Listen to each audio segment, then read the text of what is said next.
Mənim üçün sözsüz ki, musiqi siyasətdən də böyük bir qüvvədir mənim üçün. Amma bu bir festivaldır, bu bir musiqi yarışmasıdır. Samira xanım deyir ki, musiqi siyasətdən üstündür və musiqinin siyasətə heç bir aidiyyəti yoxdur. 2015-ci il Qarabağski Express jurnal. Bax, bu müğənni gəlib Xankəndiyə konsert verir, görüşür, indi Bakıda çay içənlə, master klasslar verir.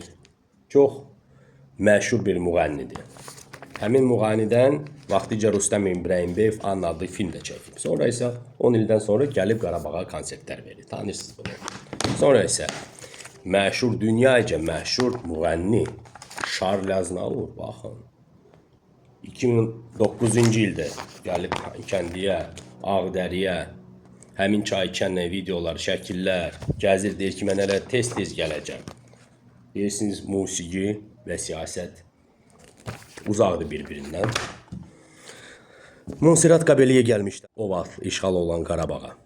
Təsəvvür eləyin, konsertlər verdi, kilsədə konsertlər verirdi. Soso gəlmişdi, Qabzon gəlmişdi, çoxlu müğənnilər gəlmişdi. Bu müğənni də oğlan Saro 19-cu ildə hərbi xidmətdə idi. O videonu da mən araşdırdım, göstərdim.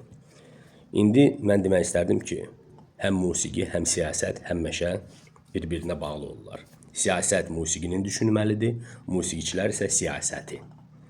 Amma mən qədər ermənilərlə ünsiyyətdə olan insan yoxdur Azərbaycanda. Mən onların psixologiyasını bilirəm. Və mən sizə deyim, siz bu Samira xanımı lap sındırsaz, axıra qədər getsəz, o insan doğrudan öz qəlbini sındırsa, ermənilər üçün bu bir qələbə olacaq. Deyəcəklər, baxın, Azərbaycanlar özünkünü sülhə görə belə sındırırlar.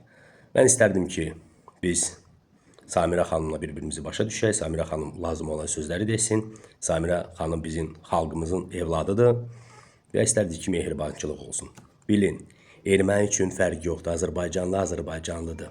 Onlar kitabında yazıblar ki, Azərbaycançı nezaverşenный etnos, to есть biz formalaşmış xalq deyilik, onlar bizi elə hesab edirlər. Təsəvvür eləyin.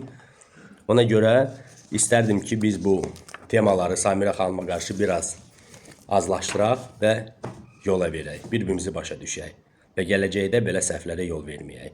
Düşmən düşməndir, fərqi yoxdur. Səhnədə mikrofonla, cəbhədə avtomatla və yaxud sosial şəbəkələrdə sözlə. Var olun.